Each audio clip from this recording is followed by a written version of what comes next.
On parlait de cette lettre ouverte de professeurs et personnel éducatif du collège Lucie Aubrac d'Argenteuil. Ils se sont adressés ce matin à Elisabeth Borne, la ministre de l'Éducation nationale. Ils dénoncent des menaces de mort reçues par une enseignante, des menaces de mort qui font référence à la mort de Samuel Paty ou encore de Dominique Bernard. Mais surtout, dans cette lettre, on peut également ressentir le grand désarroi du corps enseignant. Ils n'en peuvent plus, ils sont à bout, ils estiment qu'ils risquent leur vie en venant enseigner à l'école. Et ce qu'ils décrivent est assez hallucinant. Ils parlent d'agression physique, ils parlent de jets de mortier.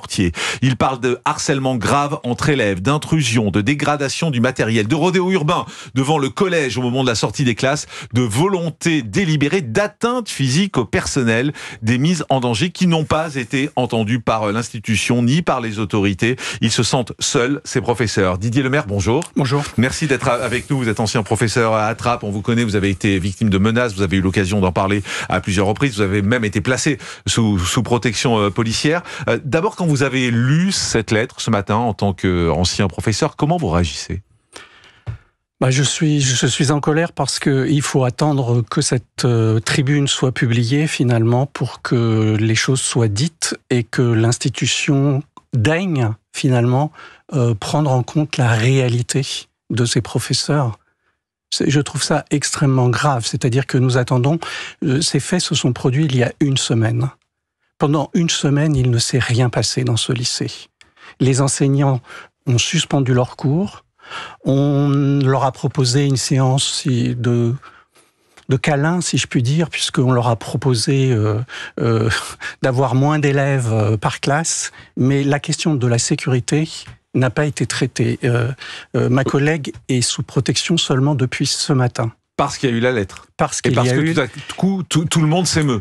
Oui, et alors c'est aussi un signal très fort parce que c'est la première fois, je crois, dans un établissement scolaire que des professeurs, quel que soit leur bord politique, sont unanimes et ont signé cette tribune.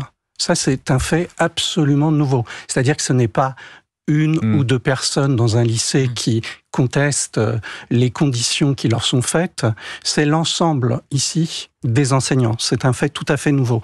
Mais Didier Lemaire, je veux juste préciser que vous leur avez parlé à certains de ces enseignants. Voilà. Oui. Et donc, ce que vous dites, en fait, c'est parce que vous avez pu leur parler et vous avez ressenti leur détresse et ils vous ont expliqué ce qu'ils vivaient.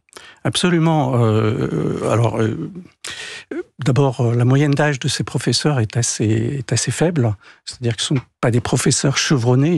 La moyenne, c'est à peu près 31 ans. Il y a quelques exceptions, évidemment. Il y a des professeurs qui sont là depuis 20 ans et qui peuvent témoigner de la dégradation du climat scolaire. C'est-à-dire que, alors, il y a deux choses qu'il ne faut pas confondre. Il y a la dégradation du climat scolaire qui est liée au fait que les enfants ne sont plus éduqués ni par leurs parents, ni par le tissu social. Et donc, ils arrivent à l'école en étant incapables de s'instruire parce qu'ils n'ont pas, ils ne respectent ni les règles scolaires, ni ne sont capables de s'adresser aux autres et de les respecter. Ça, c'est la faute des parents, clairement. Pas seulement des parents, c'est aussi la société qui se délite, et puis il y a de multiples facteurs et de multiples causes. C'est assez complexe. On pourrait parler aussi de la crise du Covid, des écrans, etc. Mais il n'y a pas qu'une cause. Alors, il y a ça, et puis là, à nouveau, une attaque contre la République, contre des enseignants, qui est une attaque islamiste, et une République qui reste muette, paralysée, pendant une semaine. Je trouve ça, après 2 assassinats de professeurs, je ne comprends pas comment il faut attendre finalement la publication d'une lettre pour que l'institution daigne s'occuper de cette enseignante, qui demande d'ailleurs, je le précise parce que je vais me faire le relais de sa parole. Bien sûr. Elle demande, et je soutiens cette demande, elle demande à être mutée dans l'académie de son choix, puisque maintenant sa vie est quand même en danger, de manière évidemment discrète, et je demande à la ministre de l'Éducation nationale de prendre en charge les frais qu'elle aura de déménagement, parce que autrefois, à Trappes même, des enseignants ont été exfiltrés avant moi. Ils ont dû déménager à leurs frais, et j'ai demandé d'ailleurs à M. Blanquer de rembourser les frais de déménagement, parce que là encore, c'était des enseignants abandonnés. Et c'est ça qui est terrible, c'est cet abandon. Didier Lemaire est avec nous. On parle de cette lettre qui a été publiée, de cet appel au secours de ce personnel du collège Lucie Aubrac d'Argenteuil. C'est quoi le point de départ pour cette professeure ? Qu'est-ce qui s'est passé pour qu'elle soit menacée ainsi? Alors, je n'ai pas le détail de tous les faits, donc je vais être extrêmement prudent. Et puis aussi, je pense que il est un peu tôt pour dévoiler certains faits. Parce que je veux dire, c'est montrer une image, c'est lire un texte, sans rentrer dans le détail. Elle est accusée dans cette lettre, en tout cas, de racisme, mais on sait bien aujourd'hui qu'il en faut bien peu pour être accusée. À Trappes, d'ailleurs, ma collègue a été accusée, ma collègue de biologie en collège a été accusée de racisme par un parent d'élève qui détenait des armes de guerre quand même chez lui.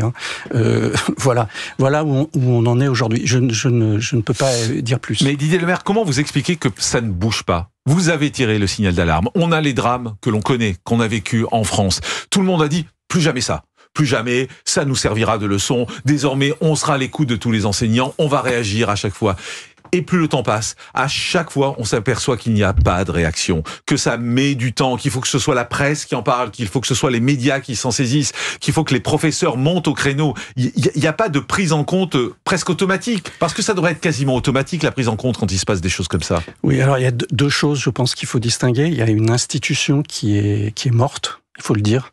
L'institution, l'école de la République est morte. Mais c'est terrible de dire ça. Vous vous rendez compte? Et je le dis parce que c'est une école qui n'est plus capable d'instruire. Elle ne bénéficie qu'à des élèves qui sont déjà instruits par leur milieu social.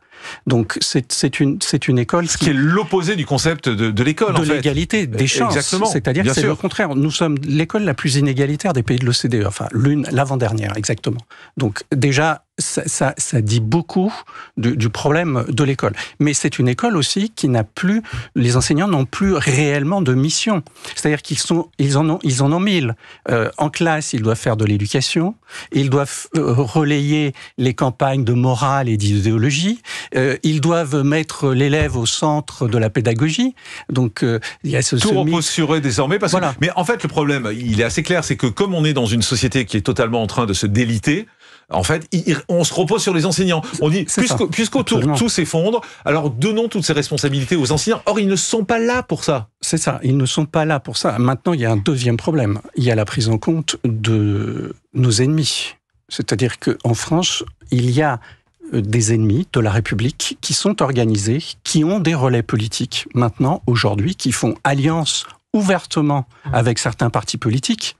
Donc c'est extrêmement grave et la situation, effectivement, plus elle avance, plus elle est dangereuse. C'est-à-dire qu'on sait qu'une ville comme Argenteuil, qui est totalement, en réalité, le tissu social est aux mains des salafistes, on le sait. Moi-même, j'ai été muté à Argenteuil par la rectrice de l'Académie de Versailles, alors que j'étais sous protection policière. J'ai dû faire jouer mon droit de retrait et les policiers m'ont dit « mais si vous allez là-bas, demain il y a des manifestations, voire pire ».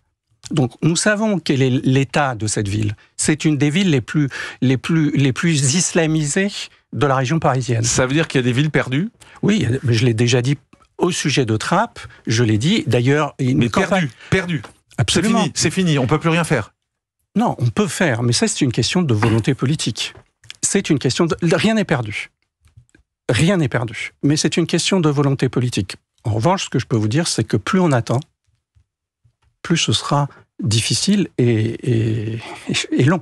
C'est-à-dire que maintenant, il faut préparer un plan de lutte sur 10, 20, peut-être 30 ans. Mais ça veut dire quoi? On sacrifie 2 générations?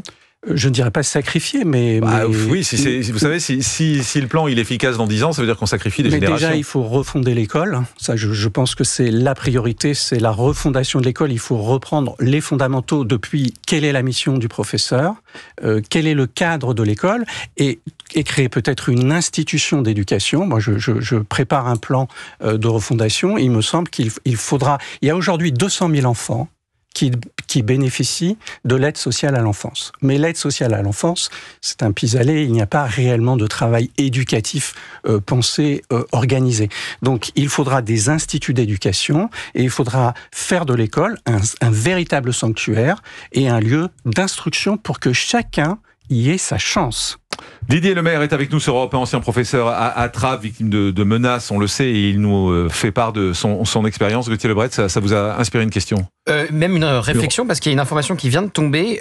Vous parliez des liens entre les islamistes et certains partis politiques. Et l'Assemblée nationale vient de voter pour l'ouverture d'une commission d'enquête sur les liens entre LFI et les réseaux islamistes. Donc ça sera très intéressant à suivre. Et je note, quand vous dites que c'est une première, tous les professeurs font corps, parce qu'on a eu évidemment Samuel Paty qui a été critiqué par les professeurs, les rectorats qui ne sont jamais à la hauteur. Mais là, c'est peut-être un moment de bascule avec les professeurs qui ne font autour de leurs collègues. Ah oui, je suis tout à fait d'accord avec votre analyse. C'est un phénomène nouveau. Et d'ailleurs, je pense aujourd'hui que la période du déni, en réalité, la page du déni est en train de se tourner. Et j'espère qu'elle se tournera. Il y a encore beaucoup de profs qui votent, par exemple, pour la France Insoumise, qui a des liens, on verra ce que dit la commission d'enquête, des liens supposés avec l'islamisme. Absolument, mais il faut aussi prendre en compte une chose très étrange dans notre pays, et c'est pas depuis aujourd'hui. Alors là, on va faire un peu de sociologie, mais politique. Mais les couches les plus privilégiées culturellement ont toujours été, en France, les plus perméables aux sirènes du totalitarisme. On l'a vu avec le communisme, on l'a vu aussi en Europe, dans d'autres pays avec le fascisme et le nazisme. Et en France, aujourd'hui, oui, il y a une couche extrêmement privilégiée, qui sans doute, pour des raisons, je ne vais pas ici les approfondir, mais il y a sans doute à la fois un ressentiment et une culpabilité, un besoin de se donner bonne conscience qui fait que il y a une clientèle pour ce parti-là. Mathias Leboeuf, vous êtes journaliste, philosophe, vous donnez des cours, vous êtes enseignant également. Quand vous entendez le constat de Didier Le Maire, est-ce que vous le partagez entièrement, en particulier sur, par exemple, ces villes qui seraient perdues provisoirement, on va dire, pour essayer de se donner un peu d'espoir? Oui, je le partage, effectivement. Alors, il y a des villes perdues. J'enseigne. Alors, je partage pas forcément, mais c'est pour ça que j'insiste là-dessus, parce que le pessimisme de Didier Le Maire, j'ose espérer que sur ce plan il se trompe, bien évidemment. Mais le constat, je le partage. Et effectivement, comme l'a dit Didier Le Maire, il y a deux problèmes différents qui convergent en fait vers un même but.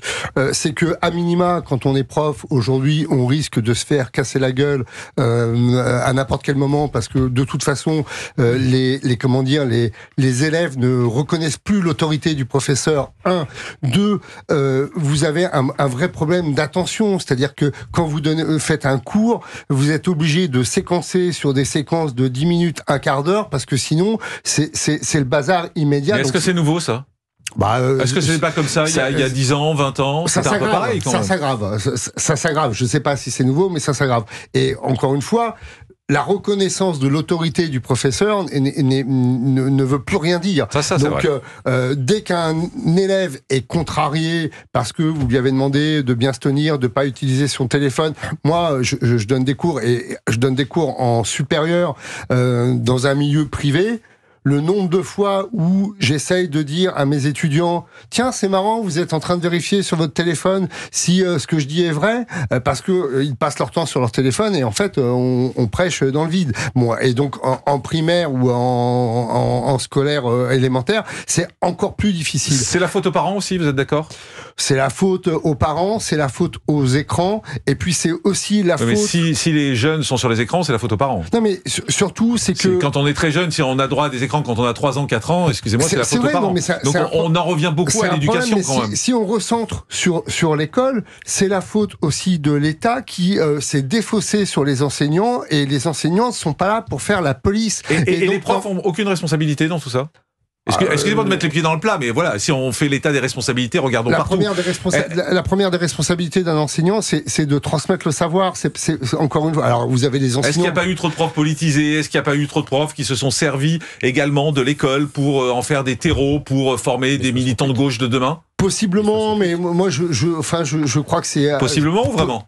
Non, mais j'ai pas... C'est embarrassant. Non, c'est pas embarrassant. Moi, je suis pas embarrassé par ça. Mais ça peut jouer. Vous savez, moi, j'ai un... Enfin, moi, quand j'étais jeune, tous les profs étaient de gauche, hein, excusez-moi. Ouais, mais alors... vous allez dire que ça, il y a longtemps, je sais, pour être désagréable, mais... Non, parce que moi, j'ai plein de copains... J'ai plein de copains qui sont profs, et qui sont profs de droite, et qui sont profs assez réels. Aujourd'hui, voilà, c'est ça. Il faut pas le dire, hein. En salle des classes... Si vous ne critiquez pas CNews, si vous montrez que vous n'êtes pas d'accord avec l'entièreté du discours de Jean-Luc Mélenchon, vous pouvez vous faire taper sur les doigts. Didier Le Maire sur Europe 1. Didier, vous. Oui, alors il y a un problème de cadre, je dirais, pour les élèves, mais aussi pour les enseignants. C'est-à-dire que le cadre de neutralité, en effet, pour les enseignants, est rarement respecté. Je le sais, je l'ai constaté autour de moi. Le nombre d'enseignants qui, en réalité, leur travail, c'est d'instruire et donc d'amener l'élève à rechercher la vérité, quel que soit le domaine.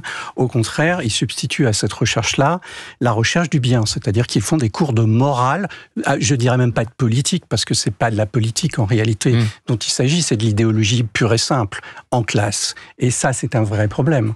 Mais ça, à une époque, tout le monde le faisait. C'est-à-dire il y a quelques années, excusez-moi, tous les profs étaient de gauche, ils étaient fiers, ils revendiquaient.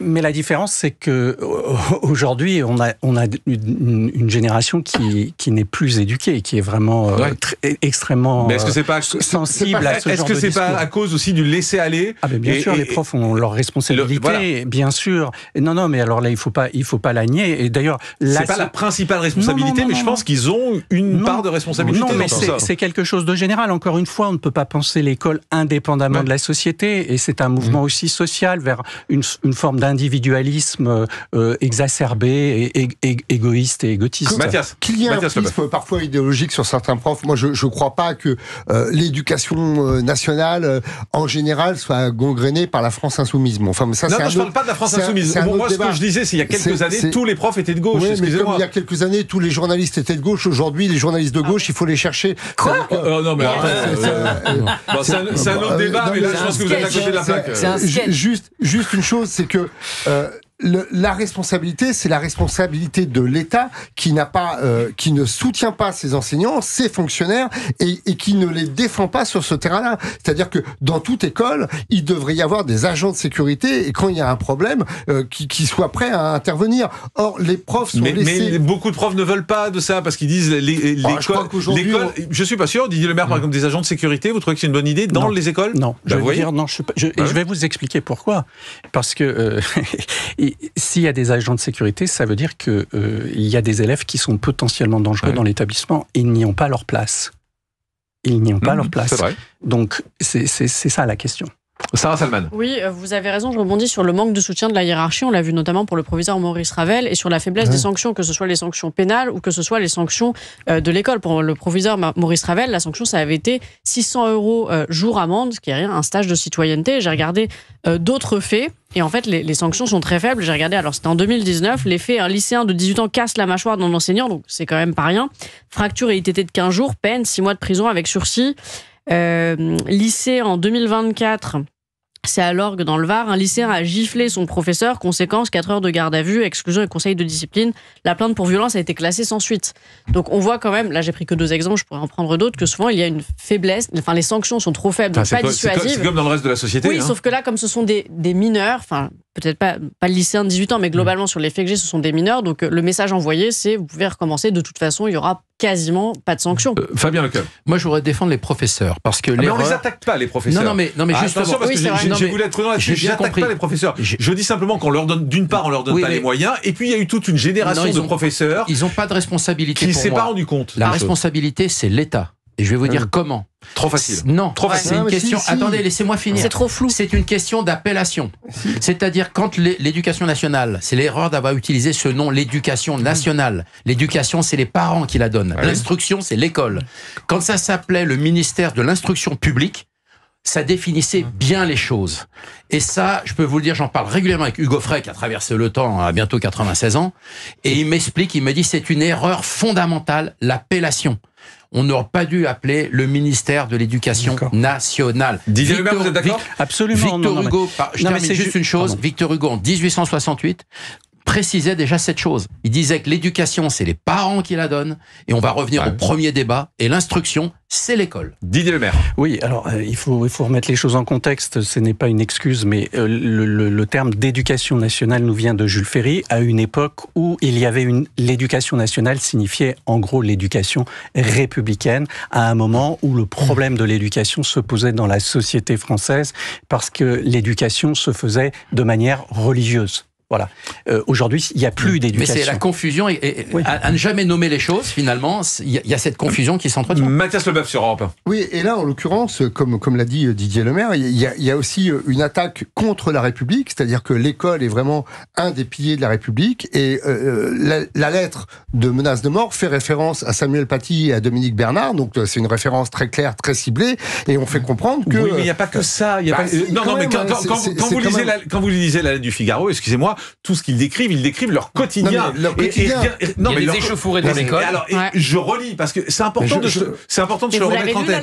Ils se disent... La lettre de menace de mort ? Non, c'est pas là. S'il vous plaît. Ils se disent agression physique, jet de mortier, harcèlement grave entre élèves, intrusion, dégradation du matériel, rodéo urbain devant le collège au moment de la sortie des classes, volonté délibérée d'atteinte physique au personnel, mise en danger. Vous vous rendez compte, c'est pas que ça. Ça veut dire qu'il y a une ambiance. Ont leur bagnole saccagée et qui sont obligés de se garer à 10 minutes en planquant leur voiture parce que sinon. Mais donc on fait quoi contre ça ?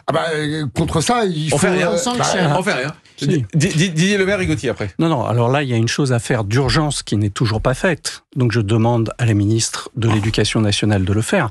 Les enseignants, aujourd'hui, ont suspendu leurs cours. Et il faut qu'ils puissent rentrer protégés par la police. Et jusqu'à la fin de l'année. La République ne peut pas reculer. Il faut qu'elle soit présente. Mais oui, mais on en est là. Mais je suis d'accord. Imaginez les professeurs qui vont rentrer protégés par la police. Mais moi, je l'ai fait pendant 4 mois, vous savez. Oui, mais ce que je veux dire, c'est sortez les élèves. C'est les élèves qu'il faut sortir. Après, il faut pas prendre les choses à l'envers. Les menaces sont externes. Les menaces sont aussi externes. Avec cette menace de mort. Bien sûr, je suis d'accord. Moi, je voulais aussi défendre les professeurs parce que j'ai dit la contradiction que je voyais dans ce vote toujours très majoritaire de gauche, voire d'extrême gauche, ce vote LFI dont les liens ne sont plus approuvés avec l'islamisme, puisqu'il les invite même à l'Assemblée nationale, et ensuite c'est l'islamisme qui frappe l'école, qui frappe Samuel Paty, qui frappe Dominique Bernard, et qui promet le même sort à cette professeure, mais ils sont quand même abandonnés. Ils sont tout seuls. On voit la lenteur de la réaction d'Elisabeth Borne, on voit comment Samuel Paty a été abandonné, on voit la faiblesse de la réponse de ce gouvernement face à l'islamisme. Je me souviens des mots du président Macron quand Samuel Paty a été décapité: ils ne passeront pas, ils ne gagneront pas, l'État est un sanctuaire, l'école est un sanctuaire et doit le rester. L'école n'est absolument plus un sanctuaire. En quelques semaines, on a eu une élève tuée de 57 coups de couteau à Nantes, et évidemment Mélanie, cette surveillante, la semaine dernière. Donc c'est absolument plus un sanctuaire et ils sont abandonnés. Et le rôle des parents est déterminant, notamment dans la pression qu'ils font aussi sur les professeurs, avec ces groupes WhatsApp qui n'en finissent plus, où ils veulent avoir le numéro du prof pour pouvoir le contacter à n'importe quelle heure du jour et de la nuit, pour une note, pour une question sur leur enfant. Et surtout après, ils font des groupes entre eux où ils se liguent contre les professeurs pour leur demander des comptes sur telle ou telle leçon. C'est ça aussi la réalité d'être prof. Ce qui est intéressant dans la lettre également, c'est les rapports entre les professeurs et les élèves. Moi, ça m'a interpellé également parce que ces professeurs écrivent: les moqueries, la suffisance et l'indifférence des élèves nous laissent démunis. Oui, la position des professeurs est extrêmement difficile parce qu'on ne peut pas enseigner si on n'a pas créé un lien de reconnaissance avec sa classe.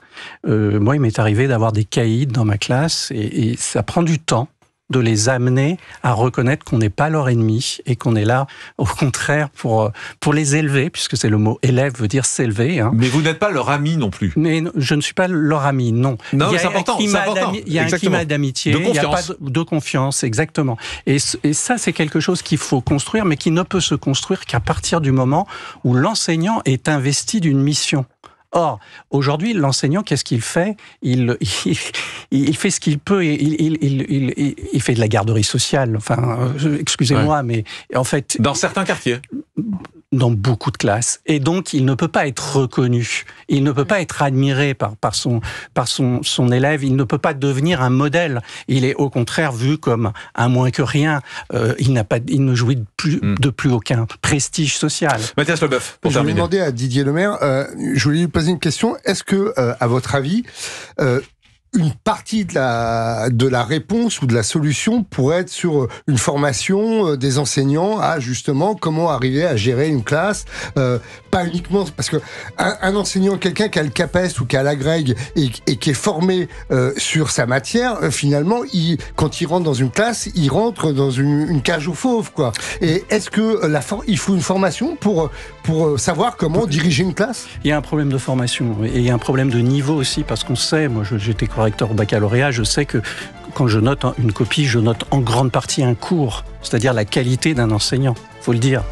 Donc il y a un problème de formation, mais il y a un problème de recrutement. C'est tout qu'il faut revoir aujourd'hui. Et il y a du boulot, on ne va pas régler ça aujourd'hui, hélas, mais en tout cas on voulait s'arrêter pour parler de ce qui se passe à Argenteuil, parce que c'est un vrai problème, et heureusement que les médias en parlent. Je pense que c'est très important. Merci beaucoup Didier Lemaire, c'était passionnant comme toujours de vous avoir en direct.